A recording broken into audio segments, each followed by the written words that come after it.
Next, let us look at this property.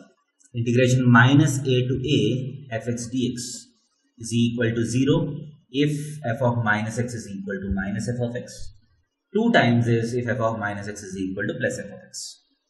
So how can we justify this?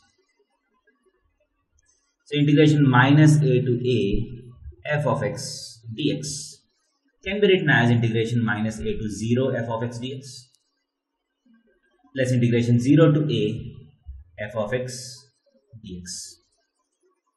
Now 0 to a f of x dx, I'll leave it as such. I'll try to see what happens to this.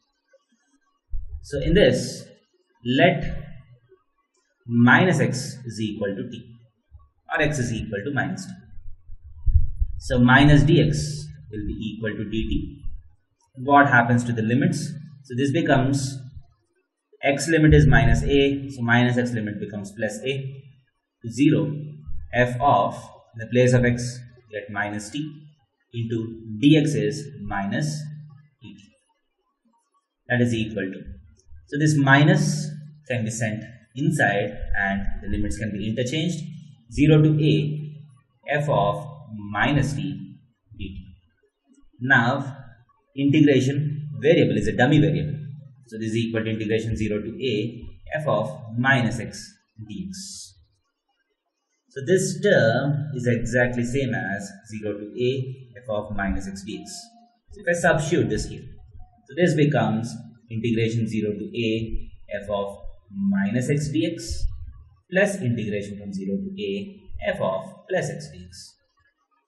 So both the limits are same, so I can club them. 0 to a f of x plus f of minus x dx. Now if f of minus x is equal to minus f of x, this is becoming 0. So if f of x plus f of minus x is equal to 0, obviously this integral will become equal to 0. So f of x is equal to f of minus x is equal to minus f of x.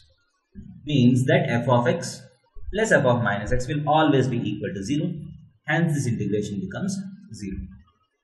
And if f of minus x is exactly same as f of x, so these f of x plus f of minus x becomes 2 times f of x.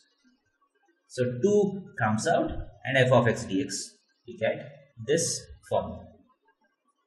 So whenever you have integration from minus a to plus a, what you need to see is if f of minus x is equal to f of x or not. So if it is directly equal to f of x, you get 2 times 0 to a. If it is equal to minus of f of x, you get the answer as 0.